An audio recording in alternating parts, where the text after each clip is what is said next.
안녕하십니까? 예, 저희 이제 2017년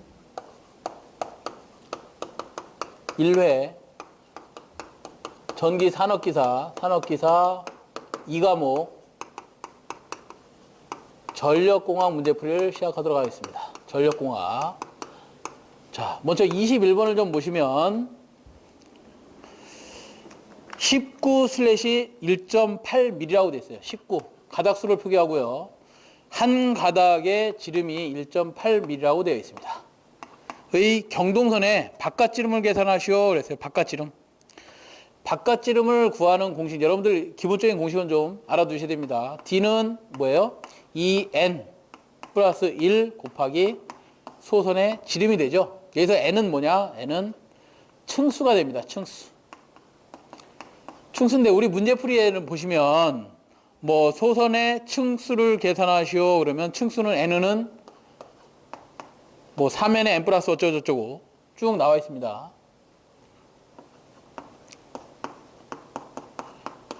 뭐 등등 이렇게 해서 뭐 층수를 계산하든지 뭐 가닥수를 계산하든지 이렇게 나와 있는데, 이런 가닥수 계산해서 층수를 계산할 수도 있겠지만 이렇게 외우시자. 이렇게 만약에 1층권이다 1층이라면 가운데 전선 한 가닥을 뺀 나머지 얘를 1층이라고 합니다. 1층이라고 하는데 이 연선의 층수를 얘기하는 거예요. 얘를 1층권이라고 하고요. 그 다음에 바깥에도 이렇게 또 한 가닥이 더 있다고 하면, 한 층이 더 있다고 하면 얘를 2층이라고 합니다. 2층. 이게 더 있다 그러면 3층, 4층 이렇게 구분하는데 1층의 가닥수는 이렇게 계산합니다. 원래 n은 3n에 n 플러스 1 플러스 1로 계산하는데요. 3 곱하기 1층이다 그러면 1층을 넣어주면 되고 1 곱하기 플러스 1에다가 플러스 1을 하시면 얘가 7가닥이 나올 거예요. 얘는 7가닥이고 얘는 몇 가닥인가요? 우리가 2층권이다 그러면 19가닥인가? 제가 계산 좀 잠시 해보겠습니다. 3 곱하기 2에다가 2 플러스 1 플러스 1하면 3에다가 6, 68, 19가닥 맞네요. 19가닥, 37가닥, 61가닥 아마 이렇게 나올 겁니다. 넣어서 계산해 보시면 알겠지만, 그럼 결국 이 19가닥의 소선의 지름이 1.8mm라고 주어진 것은 2층권이다 이 말이죠. 그럴 때에 뭐를 계산해라? 이걸 계산해라. D를 계산해라. 그러면 2 곱하기 2층이라 그랬으니까 2 플러스 1에다가 소선의 지름 1.8mm를 곱해주면 연선의 바깥지름이 계산되겠죠. 그것이 얼마냐? 9mm랍니다. 9mm. 이렇게 계산하시면 된다. 그래서 우리가 가닥수 1층권일 땐 7가닥, 2층권일 땐 17가닥이라고 그랬었나요? 네, 19가닥, 그 다음에 37가닥, 61가닥 이렇게 각 층수에 따른 가닥수 구하라는 문제도 나오니까 한 번씩 봐두시고, 19가닥은 2층권이다 생각을 해 두시고 2층을 넣어주시면 되겠습니다. 여기 계산하시면 되겠고요. 그 다음에 22번을 좀 보겠습니다. 22번. 자, 22번은 삼상삼선 한 선 1km의 임피던스가 Z 5ohm이고요. 어드미턴스 Y가 Y 모음일 때 특성 임피던스 Z 값을 구하시오. 특성 임피던스 Z가 뭐냐? Z 뭐 제로라고도 표시하고요. Z 오메가라도 표시하는데, 특성 임피던스는 전선이 가지고 있는 고유한 순저항입니다. 순저항. 나중에 계산하셔도 단위가 오음으로 나와야 됩니다. 오음으로. 순저항이다. 이 순저항을 계산할 때는 Z0라든가 Z 오메가를 계산할 때는 개방 어드미턴스에 대한 단락 임피던스의 B다. 이렇게 보시면 되겠습니다. 개방했을 때는 어드미턴스를 계산하고요. 단락했을 때는 임피던스를 계산해낼 수가 있습니다. 자, 그럼 얘를 다시 쓰면 우리 풀이에서는 이렇게 해놨네요. 얘의 어떤 실효값이다라고 이렇게 누트 값을 씌워놨고요. 걔의 값은 누트 어드미턴스는 G 플러스 J의 B라고 했나요? 네. B 서셉턴스 C 오메가 C 값을 표시해 줬고요. 임피던스 성분은 R 플러스 J의 오메가 L XL 값이 되겠죠. 얘는 단위가 헨리죠, 헨리. 오메가 값을 헨리에다 곱하면 뭐가 되는 거예요? 얘는 XL, 유수성 리액턴스 단위가 오음이 되는 거죠. 오음이 이렇게 됩니다. 자, 이렇게 곱해주고요. 여기서 선로의 R값이라든가 G값은 워낙 그 값이 작기 때문에 서로 상쇄시켜주고요. 둘 다 상쇄시켜주고 J오메가 주어지면 결국 남는 건 뭐만 남느냐? 루트 C분의 L값이 남습니다. 얘 단위는 뭐라고요? 순저항이니까 당연히 오음으로 이렇게 표시하면 된다. 이렇게 되어 있습니다. 얘는 지금은 여기까지만이지만 더 계산을 해보면 얘는 C값은 여러분들이 외우고 계시는 작용 정전 용량 로그 10L라는 R분의 D분의 0.02413 곱하기 10에 마이크로페라 킬로메다죠. 마이너스 6승을 곱하면 기본 단위 페라 킬로메다가 되는 거고요. 그 다음에 얘는 0.4605 L값은 플러스 로그 10L라는 R분의 D 곱하기 10에 마이너스 3승을 곱해주면 138 로그 10L라는 R분의 D 값이 나옵니다.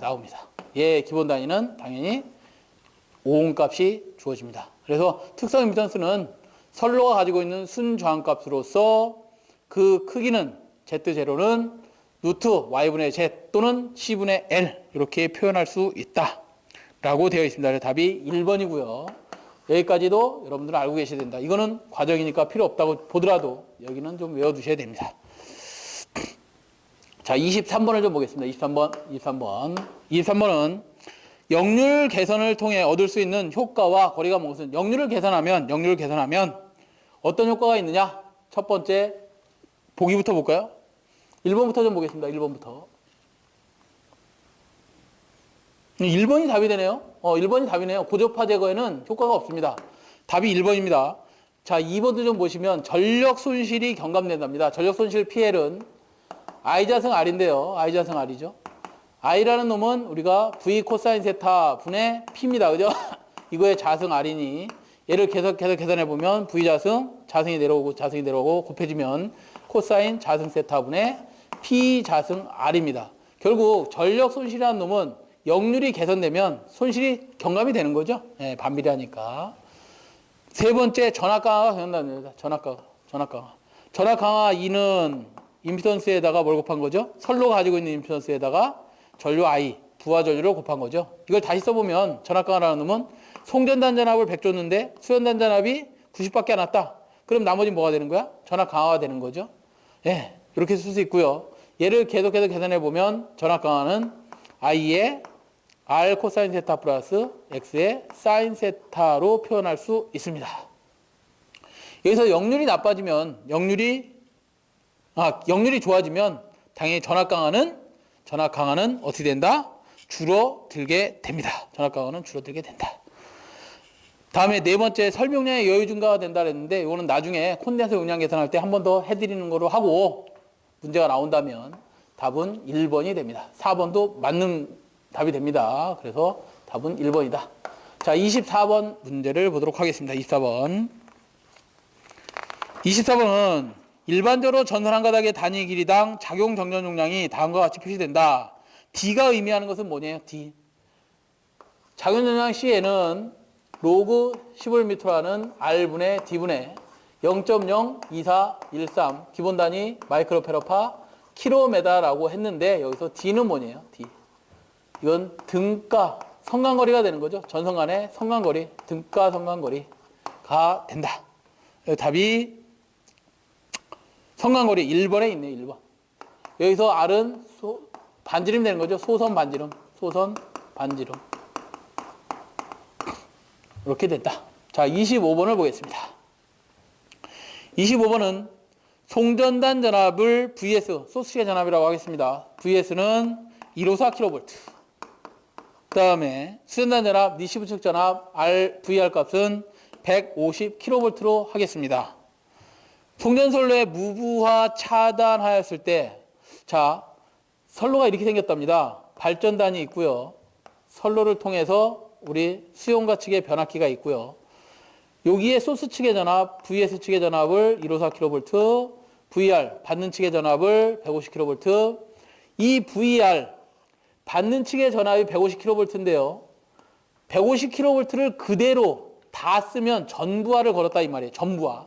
전체 부하를 걸었을 때 150kV가 나와야지 되는 겁니다. 그죠? 다시요. 변압기가 150kV를 만들어내는데 이때 150kV라는 의미는 전체 부하를 다 걸었을 때 150kV가 나와야 된다는 얘기예요. 만약에 이 부하를 다 끊어버렸어. V의 2차 측을 무부하 상태로 만들었어요. 무부하 상태로 만들면 150kV보다도 전압이 약간 상승하겠죠. 무부하 전압은, 무부하 시의 전압은 약간 어떻다? 상승한다. 그때 무부하 시 전압은 얼마로 주어졌냐면 152kV가 되더라 이 말이에요. 전압 변동이 얼마 생긴 거야? 2kV가 생기더라. 이럴 때 전압 변동률을 계산하시오. 자, 첫 번째 전압 변동률을 계산하시오. 입실론이라고 한다면 전압 변동률은 누가 기준이 돼야 되냐면 전부하 시의 전압이 기준이 돼야 돼요. 전부하 시의 전압이 100일 때 전압 변동을 곱하라 그랬잖아. 전압 변동을 나눠주라 그랬잖아. 전압 변동은 뭐에서 뭐를 뺀 게 전압 변동이에요? 무부하 시의 전압 마이너스 전부하 시의 전압을 빼면 되는 거죠. 이게 전압 변동이다. 그래서 전부하 시의 전압이 150, 무부하 시의 전압이 152 마이너스 150 곱하기 100% 해주면 152죠. 이렇게 해주면 전압 변동률이 몇 프로가 나오냐? 1.33%가 나옵니다. 예를 들어서 참고로 전압 강하율 대를 구하시오. 전압 강하율을 구하시오. 그러면 전압 강하율은 전압 강은 어디서 생기는 거예요? 발전단에서부터 여기까지 선로의 임피던스 성분 때문에 부하 전류가 흐르면 전류의 곱처럼 전압 강하가 생긴다 그랬어요. 전압 강하. 이렇게 돼 있네. 그죠? 전번 문제 23번 문제에 전압 강하는 선로의 임피던스에다가 부하 전류를 곱한 것이다. 그 전압 강하율은 어떻게 구한다? 수전단 전압이 기준이다. 내가 받고자 하는 전압이 기준이다. 내가 쓰고자 하는 전압이 기준이다. 그 기준에다가 송전단에서 주는 전압, 받는 전압의 차다. 이게 뭐예요? 결국 전압 강하 2라고 했잖아. 그죠? 그 율을 100분율로 나타내는 거니까 수전단 전압이 예를 들어서 150kV라 그랬고 송전단 전압은 154kV라 그랬고 얘를 수전단 전압 150kV를 빼면 전압 강하율을 구할 수 있는 거죠. 이렇게 하면 전압 강하율을 구할 수 있고 전압 변동은 무부하 시의 전압에서 전부하 시의 전압을 빼주면 되는 것이다. 꼭 기억해 두세요. 전압 변동률을 구하라 그랬는지 강하율을 구하라 그랬는지. 자, 26번을 보도록 하겠습니다. 26번. 성간단락 고장을 대칭좌표법. 자, 여러분들 대칭좌표법은 언제 사용하고 우리가 %Z법이라든가 오음법이라든가 PU법은 언제 사용하느냐? %Z법은 오음법은 PU법은 삼상이 평형한 상태에서만 계산합니다. 자, 26번은 삼상이 평형한 고장, 평형 상태 또는 삼상 평형 고장, 고장 시에는 뭘 사용할 수 있다? %Z법, 오음법, PU법을 사용할 수 있더라. 그럼 삼상 평형 상태의 고장은 어떤 상태냐? 삼상이 평형 상태의 고장은 삼상 단락밖에 없습니다. 삼상 단락 시가 뭐예요? 이건 평형 고장이다. 평형 고장. 그러면 불평형은 어떤 때냐? 불평형 시에는 어떤 계산법을 사용해야 되냐면 여러분들이 알고 있는 대칭 좌표법을 사용해야 됩니다. 좌표법. 대칭 좌표법은 어떤 고장일 때 일선지락 또는 이선지락 이런 고장이 불평형 고장이죠. 왜? R상, S상, T상이 있는데 얘네들이 한 상만 지락됐어. 그러면 평형하지 않죠. 불평형 고장이 발생한 거잖아. 그죠? 얘는 10A 흐르고 있어. 얘는 10A 흐르고 있었어. 근데 얘만 30A 흐르면 이거는 당연히 불평형 고장이 되는 거죠.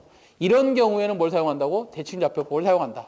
또는 이선 단락 또는 삼상 단락. 예? 선생님, 평형이라며. 평형입니다만 어쨌든 대칭좌표법으로든 오음법이든 퍼센티피더스분 다 계산이 가능하더라. 결국 식이 뭔데? 삼상단락 전류 계산하시오 그러면 Z분의 2로 계산할 거고, 얘도 어차피 삼상단락 시에 고장 전류 계산하려면 Z분의 2로 계산할 거다. 이거로 계산하는 거나 똑같은 거다.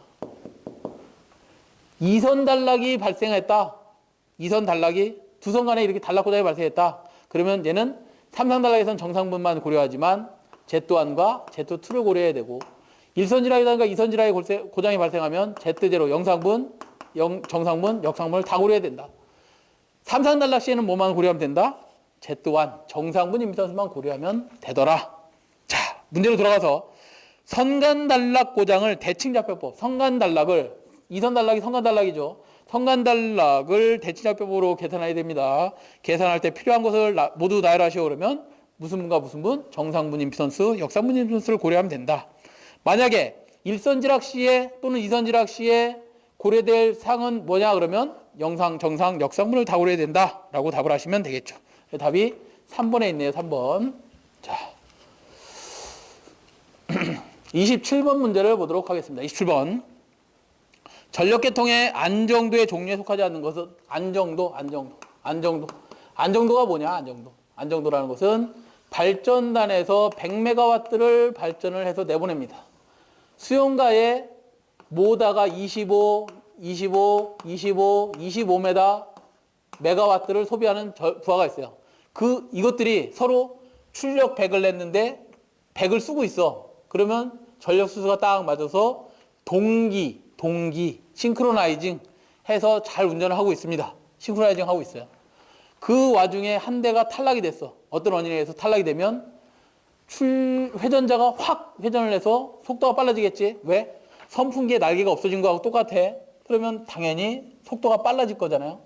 이렇게 돼버리면 안정도가 깨져버리는 거잖아. 서로 동기를 유지하지 못하죠. 싱크로나이징 하지 않지. 그것을 우리가 안정도가 좋냐 나쁘냐를 따지는데, 그 안정도의 종류에 몇 가지가 있느냐. 첫 번째 정태, 그 다음에 두 번째 과도, 세 번째 동태 안정도라는 것이 있다. 정태 안정도는 계통에 고장이 발생한 게 아니라, 이렇게 25메가 한꺼번에 떨어지는 게 아니라 25메가 중에서도 뭐 잔뜩 분리를 하다 보니까 여기에 한 1메가 정도 떨어졌어. 1메가 정도 떨어진 거는 아주 미소한 고장이죠. 얘 계통에서 보면 이런 경우 미소한 고장이라든가 이럴 때도 계통이 싱크로나이징 잘 하느냐, 정태 안정도 안정하느냐. 네. 그 다음에 과도 안정도는 25메가 한꺼번에 확 떨어져 버렸어. 큰 고장이 발생했어요. 큰 고장에도 잘 안정하게 운전되느냐. 누구의 관성만 갖고? 발전기의 관성만 가지고도 잘 운전이 되느냐. 고장 시에도. 동태 안정도는 발전기 관성만 가지고는 도대체가 얘를 안정할 수 없을 때, 이 계통을 안정하게 운전할 수 없을 때 발전기 관성에다 플러스 어떤 거? AVR이라든가 조속기에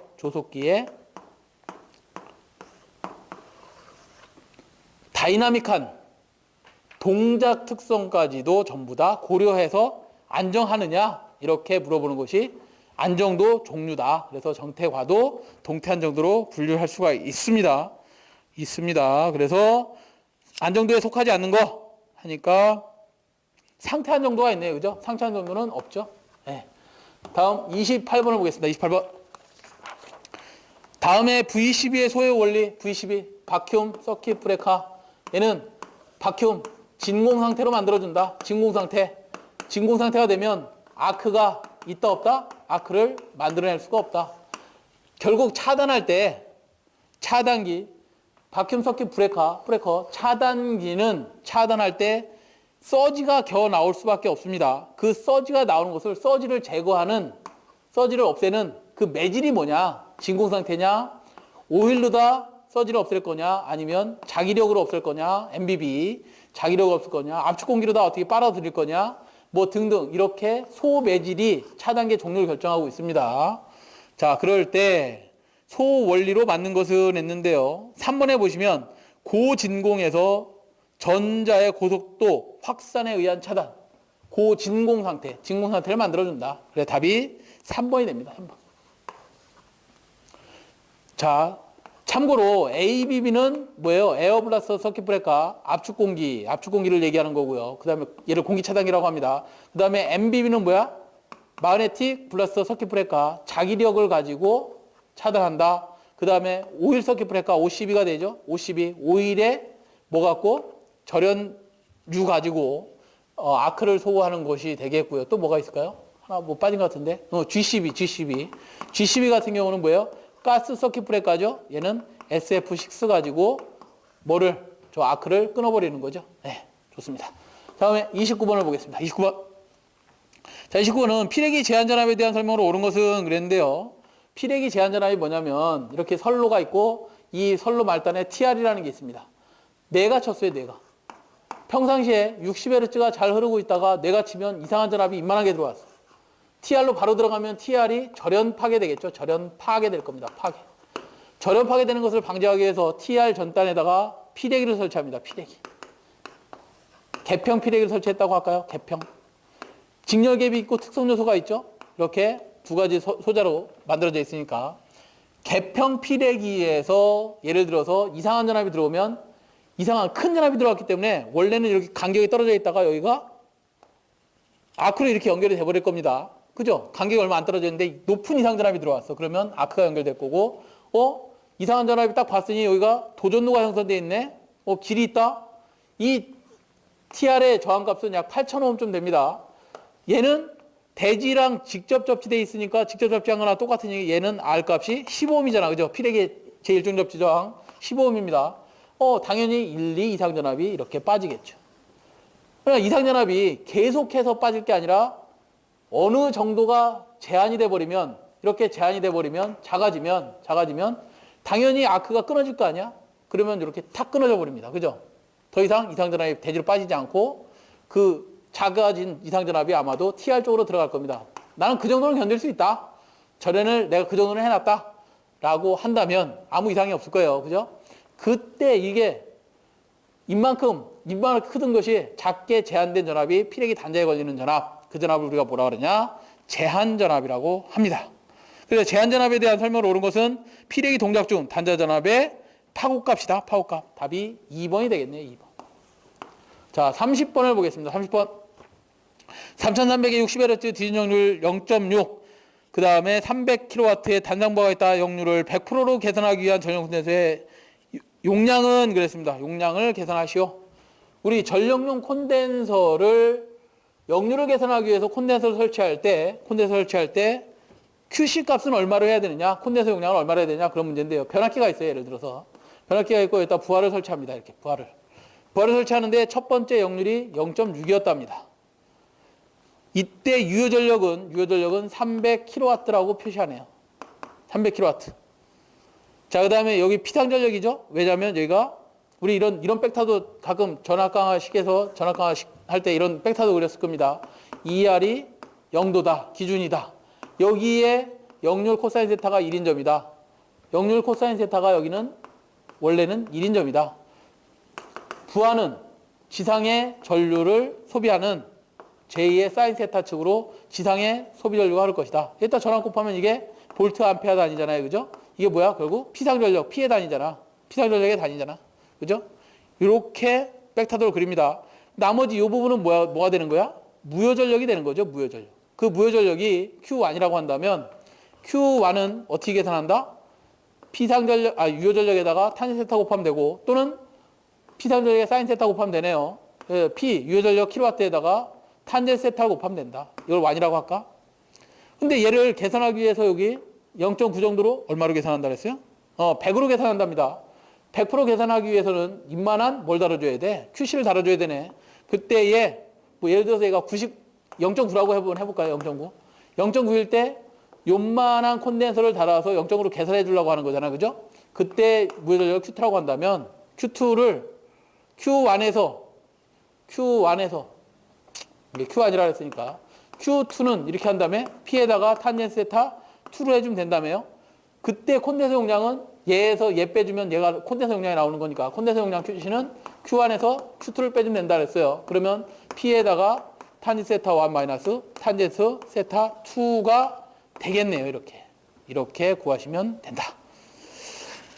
자, 그럴 때 유효전력이 100kW가 주어졌고요. 곱하기 QC는 탄젠스 세타 1이 0.6에서 사인 세타는 0.8일 거고 마이너스 탄젠스 세타 2가 얼마? 1.0으로 바꿔주는 거네. 그죠? 1분의 1이니까 사인 세타는 얼마지? 0이 되는 거죠. 그죠? 예, 이렇게 되면 얘 값이 얼마 나오냐? 네, 400kVA가 나온답니다. 400kVA. 탄젠스 세타는 코사인 세타분의 사인 세타예요. 그죠?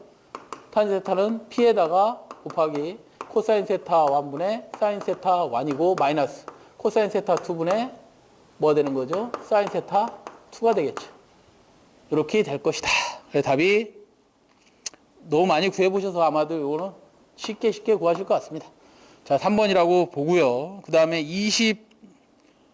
31번 할 차례네요. 그죠? 31번. 자, 31번은 저수지에서 취수구에 제수문을 설치하는 목적은 뭐냐 그랬는데, 자, 우리가 예를 들어서 이제 우리가 발전편을 좀 보시면 발전편에 상당히 할 양이 많습니다. 해야 될 양이. 왜냐하면 우리가 송전선로, 배전선로, 변전 뭐 이런 것들 이 앞에서 지금 여기까지 푼 이런 것들은 송배전선로, 부하설비 이런 것들이 되겠지만 우리 발전 같은 경우는 수력, 화력, 원자력, 최근에는 신재생에너지까지 여러분들이 조금 공부를 하셔야 되는데 너무 양이 많습니다. 그 중에서도 신재생은 아직까지 많이 나오진 않습니다만 수력에서 한 문제, 화력에서 한 문제, 원자력에서 한 문제 정도는 계속해서 꾸준히 출제가 되고 있으니까 두 문제에서 세 문제 정도가 출제가 되고 있으니 필요하신 거는 꼭 좀 봐셔야 된다. 여기서 수력 중에서도 우리가 뭘 지금 공부해야 되냐면 수력은 낙차를 이용하는 방법에 대해서 좀 여러분들이 공부를 하셔야 되는데 그 낙차를 이용하기 위해서 이렇게 댐을 막았답니다. 댐을 막았어요. 저수지가 물이 이렇게 그득하겠죠. 그러면 저수지에서 물을 갖고 어느 낙차 저 밑에 지역에다가 터빈을 두고 터빈에 발전기 축을 연결해서 발전해야 되는데 이 터빈으로 물이 들어와야 되겠죠. 이렇게. 그래야 터빈 날개를 때려가면서 얘가 회전을 하기 시작할 거고 그 회전 축에다가 한 축에다가 발전기의 아마추어를 연결해서 아마추어를 회전시켜줘야 유기전력 2가 어디로 나가는 거야? 뭐 여러분들이 얘기했던 A분의 P, Z파이, 60분의 N이라는 유효전력이 나갈 거 아니에요. 그죠? 예, 이게 만들어지려면 낙차를 이용해야 되는데 그때 낙차를 이용할 때 그냥 물 갖다 뚝 떨어질 거냐? 아니죠. 어떤 수로를 이렇게 만들 겁니다. 수로를 만들어서 습격작용도 방지하기 위해서 여기다가 조합수조라는 걸 만들 거고요. 조합수조. 그 다음에 물이 그냥 바다에서부터 이렇게 겨들어오면 여기 바닥에 모래 뭐 이런 것들이 다 들어가기 때문에 안 되죠. 그렇죠? 여기 뭐 이 안에 잔뜩 보면 뭐 썩은 시체부터 뭐 별거 다 있습니다. 뭐 돼지 썩은 거부터 뭐 다 있어요. 그렇기 때문에 얘네들이 물을 막을 거란 말이야. 문을. 그래서 여기다 취수탑이라는 걸 만듭니다. 취수탑. 취수탑을 만들고 이렇게 취수문을 만들어 놓습니다. 그러니까 유량을 조정하기 위한 어떤 문을 만들어야 되겠죠. 유량을 많이 내보낼 거냐, 조금 내보낼 거냐. 이렇게 해야지만 발전이 되는 거죠. 그래서 이 터빈을 돌리고 난 물을 어디다 버리지? 방수로에다 버립니다. 방수로에다 이렇게 버리는 시스템으로 되어 있는데 얘의 취수문의 역할이 뭐냐고 물어보는 것 같아요. 그죠? 취수문의 역할은, 제수문의 역할은 뭐다? 유량을 조절하는 것이다. 그랬는데 답이 4번에 있네요. 4번에. 유량 조절 4번. 답이 되겠습니다. 자, 32번을 좀 보죠. 32번 문제는 거리 계전기의 종류가 아닌 것은 그랬는데 거리 계전기가 뭐냐면 여러분들 이런 겁니다. 송전선로가 발전소가 됐든 변전소가 됐든 서브스테이션, 제너레이터 스테이션이 됐든 어쨌든 변전소로부터 선로가 쭉 있습니다. 그래서 이 선로에 고장이 발생하면 검출해야 되는데 여기다가 CT 하나만 달아가지고 검출을 가능하느냐 이거 갖고 검출 한번 해보겠다 이거죠. 하는데 이 CT라는 놈은 전류의 값을 크게 들어오는지 작게 들어오는지를 읽어서 고장이다 아니다 라는 걸 검출하는 거기 때문에 이 전류 I는 선로의 임피던스에 대한 선로 전압이 주어져 있겠죠. 예를 들어서 여기가 100kV 선로예요. 그 다음에 선로에 각각의 임피던스가 있을 겁니다. R값 얼마 플러스 리액턴스 값은 얼마 킬로미터당마다 이 임피던스 값이 정해져 있을 거예요. 이 임피던스가 전체 예를 들어서 합성했더니 100옴이야. 100옴이야. 전압은 100kV예요. 그러면 전류는 105분의 100kV니까 10에 3승하면 1000A가 항상 읽고 있겠죠. 평상시에는. 이렇게 읽고 있다가 고장이 여기서 발생을 했습니다. 고장이 여기서 발생을 하면 임피던스 값이 커져요, 줄어져요? 당연히 거리가 줄어들었으니 임피던스 값도 50옴으로 줄었다고 하죠. 그냥 예를 들어서 50옴으로 줄어들면 임피던스 값이 55옴으로 줄어들었기 때문에 얘는 얼마가 되는 거야? 2000A로 당연히 얘가 커지겠죠. 전류값이. 그러면 이 임피던스가 결국 거리라고 읽겠네. 거리당의 임피던스 값이 주어져 있었으니까. 그래서 얘를 무슨 계정기라고도 하느냐? 임피던스 계정기라고도 하지만 얘를 거리 계정기라고도 합니다. 그 임피던스에는 저항 R 플러스 J에 뭐 있어요? XL. 오음을 읽는, 저항값을 읽는 계정기. 또는 여기 뭐야? 유도성 계전기. 또는 어드민턴스를 집어넣으면 모 계전기. 이런 것들로 이루어진 게 거리 계전기다라고 보시면 되는데 1번에 모우경. Y값을 읽으면 I는 뭐가 되겠어요? I는 Z의 역수가 Y니까 Y의 2로 읽고 있겠죠. 그래서 얘를 어드민턴스, 모호형 계전기 또는 임피던스 계전기, 리액턴스형 계전기라고 하는데 4번은 아니다. 4번은 아니죠. 정전 용량 계전기는 없다. 거리 계전기가 아니다. 라고 보시면 되겠습니다. 그 다음에 33번 전력용 퓨즈의 설명으로 옳지 않은 거 전력용 퓨즈 파워 퓨즈라고 하는데요. 그 파워 퓨즈의 설명으로 옳지 않은 것은 자 1번부터 좀 보시면 소형으로 큰 차단 용량을 갖는다. 33번은 소형이다. 뭐에 비해서?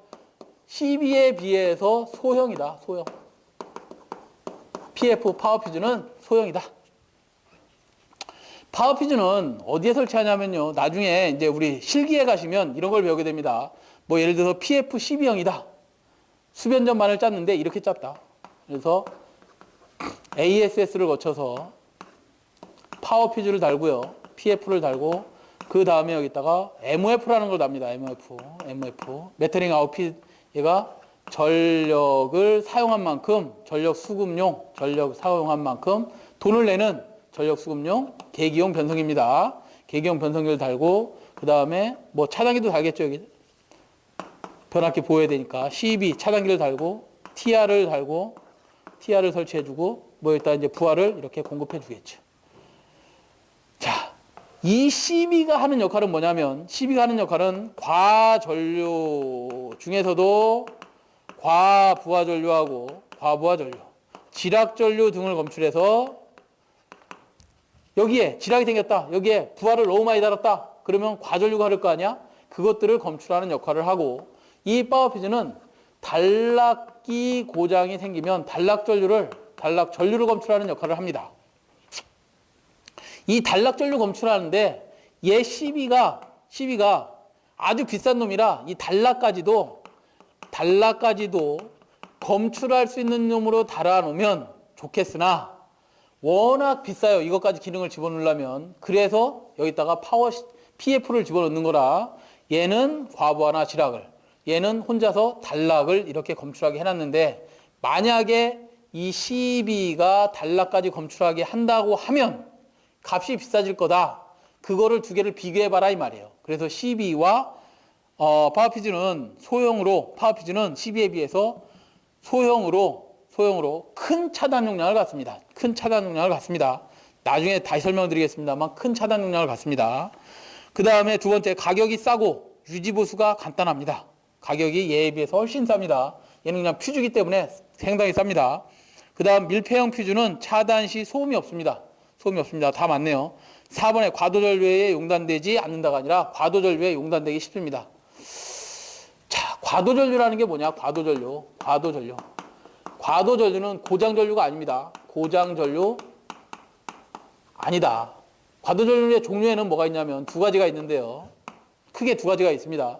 TER을 최초에 투입할 때 나오는 여자 도립전류가 있습니다. 도립전류.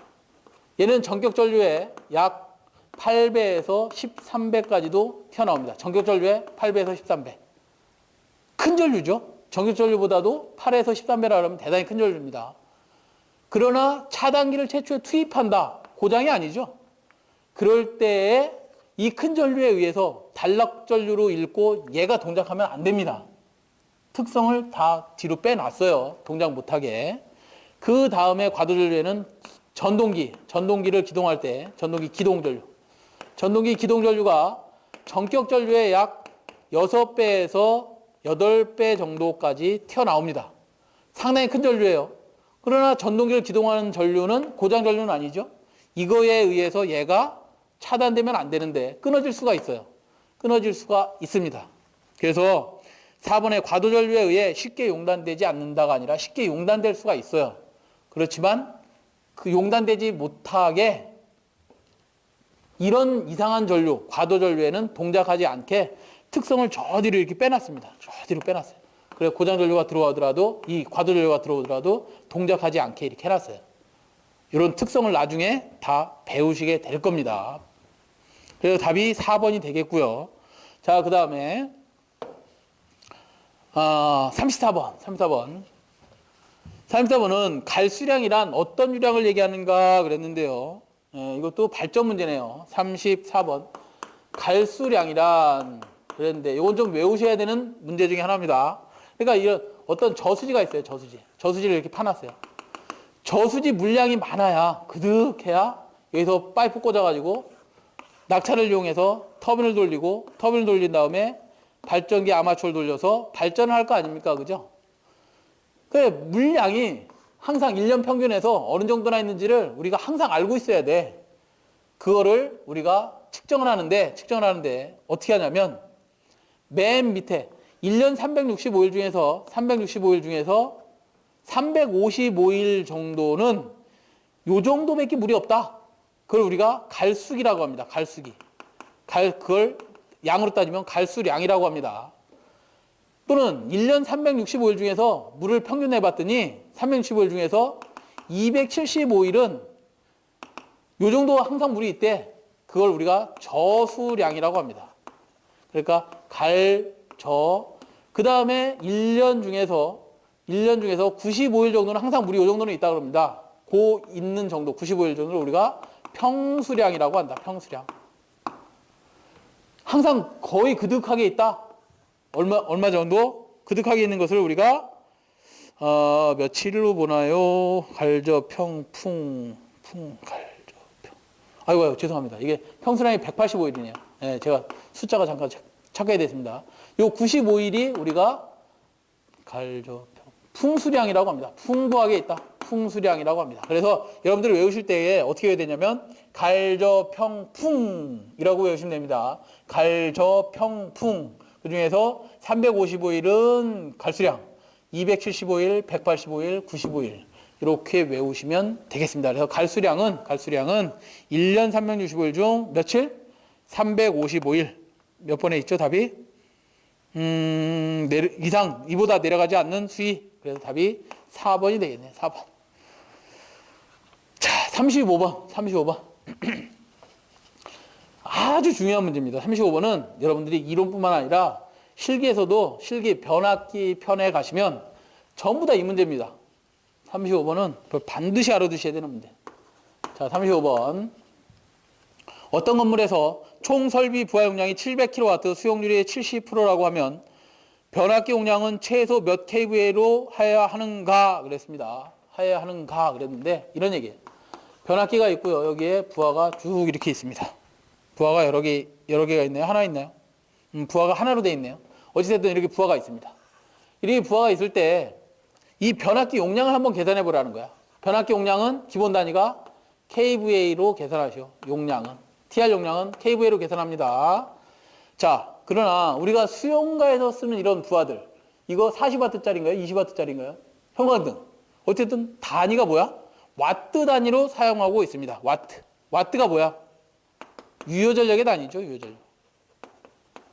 무효전력은 바로 표시하잖아요. 그죠? 무효전력. 바로 표시합니다. 어쨌든 유효전력을 몇 킬로와트 사용하고 있다고 700킬로와트를 이렇게 사용하고 있답니다. 700킬로와트를 사용하고 있을 때 이 변압기 용량을 kVA로 계산해 보랍니다. 그리고 뭐가 주어졌냐면 여기에 수용률이 주어졌습니다. 수용률 70%라고 주어졌다. 자, 수용률은 뭐냐면 수용률 다 이론 시간에 다 배우셨겠습니다만 수용률이라는 것은 정의를 해보면 이렇습니다. 정의는 어느 기간 중에 이런 전기설비들이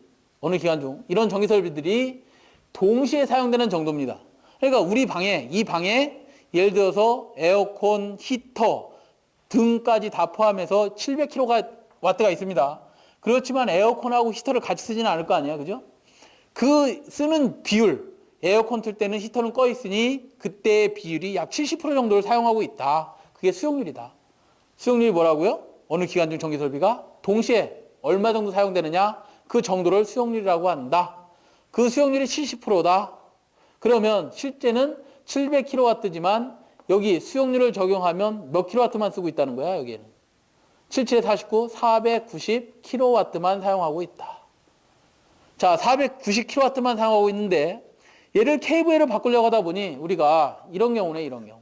얘는 킬로와트 유효전력이라 그랬고 얘는 kVA 피상전력이라 그랬고 얘는 무효전력 킬로바라고 했는데 여기 역률이 관계되어 있습니다. 코사인 세타. 킬로와트를 kVA로 단위를 바꾸려면 코사인 세타로 곱해야 되느냐 나눠야 되느냐. 유효전력은 P는 여러분들 공식 이거예요. VI 코사인 세타야.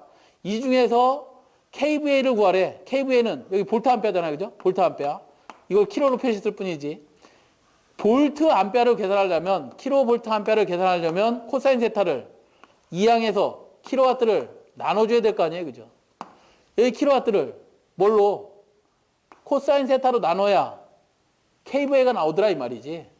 킬로와트를 코사인 세타로 나눠야 kVA가 나온다. 아, 그렇구나. 그럼 역률이 주어지면 역률로 어떻게 된다? 나눠야 되는구나, 킬로와트를. 또 여기서는 종합역률도 주어졌지만 부등률이라는 것도 주어졌네요. 그죠? 부등률이 있습니다. 부등률식은 기억하시는지 모르겠습니다만 각 수용가 최대 전력을 킬로와트죠. 뭘로 나눈 거? 각 수용가 최대 전력을 합성한 최대 전력으로 나눈 겁니다. 최대 전력 킬로와트로 나눈 것이다. 얘는 항상 1보다 크거나 같다. 부등률은.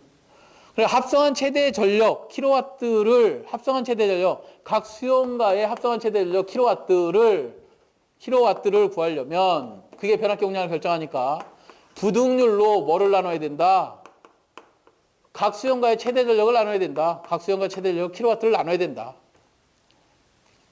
자, 그러면 부등률이 우리 문제에서 1이 주어졌고 각 수용가 최대 전력은 700kW가 수용률 0.7만큼만 사용하게 되어 있으니 이거에다가 역률로다 킬로와트를 kVA로 바꾸려면 킬로와트를 뭘로 나눠주라 했어? 코사인 테타로 나눠주면 된다 그랬네요. 그래서 다시 변압기 용량 kVA를 구하고 싶으면 부등률로 나누고 그 다음에 역률로 나누고 뭐를 각 수용가 최대 전력 설비의 용량을 뭐로? 수용률을 곱한 값으로 그게 최대 전력이 걸린 거니까 어디에? 여기에 걸린 거니까 얘를 나눠주면 되네요. 그래서 부등률은 1, 역률은 얼마 주어졌어요? 0.8. 설비용량이 700, 그 다음에 수용률은 0.7. 그러면 KVA가 계산되더라. 얘가 얼마 계산되느냐? 612.15. 612.5 KVA가 계산돼서 나옵니다. 지금 자세히 좀 못 해드리는 부분들이 부등률이라든가 뭐 이런 부분들을 좀 설명을 못 해드리고 있는데 시간 제약상 그렇고 여러분들이 필기를 합격하시고 2차 시험에 가시면 이런 것들은 너무나 많이 해봐야 되는 문제 중에 하나입니다. 그래서 조금 이해가 안 되시더라도 KVA를 구할 때는 킬로와트를 역률로 나눠야 되는구나. 그 정도는 반드시 기억하고 계셔야 됩니다. 자, 36번을 좀 보겠습니다. 가공선로의 2도를 계산할 때 실제 길이는 경관 S보다 얼마나 차이가 나는가 그랬어요. 자, 전주가 있고 이렇게 수평면이 있으면 수평면에서 전선이 이렇게 쳐져 있습니다.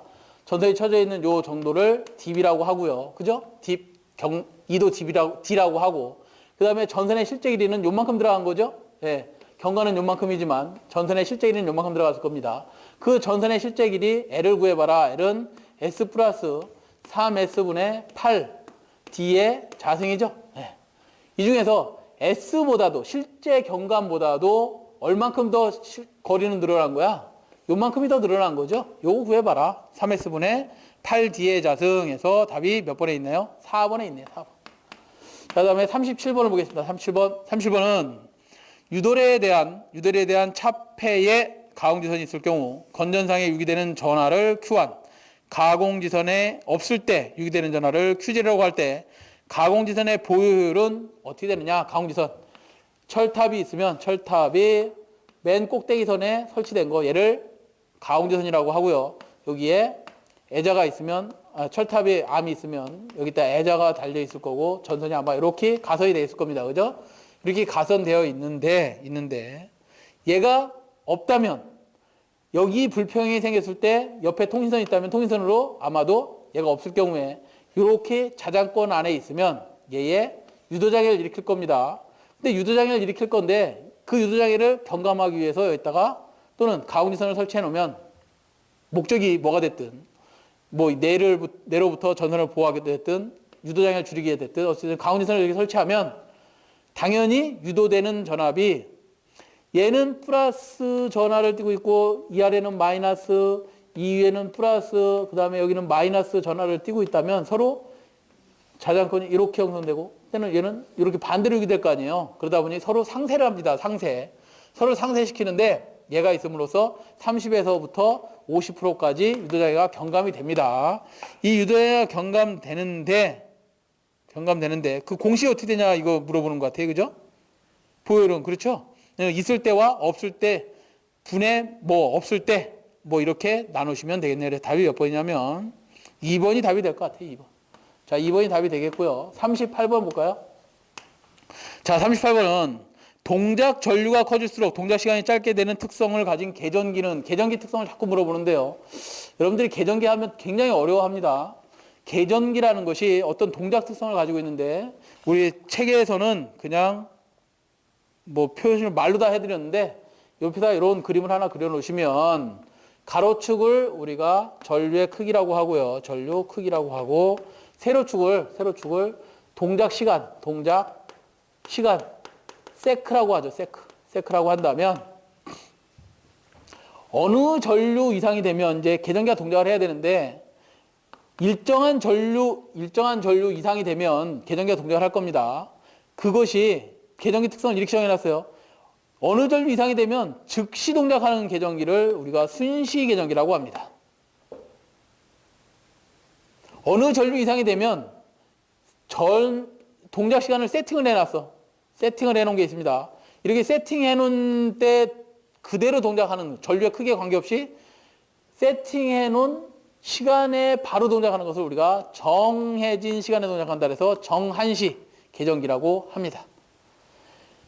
고장 전류가 커지면 빨리 동작을 하고요. 고장 전류가 커지면 빨리 동작하고 고장 전류가 작게 들어오면 느리게 동작하는 계전기가 있어. 얘를 우리가 반한시 계전기라고 합니다. 이런 특성, 고장 전류가 커지면 빨리 동작하고 고장 전류가 작으면 느리게 동작을 하다가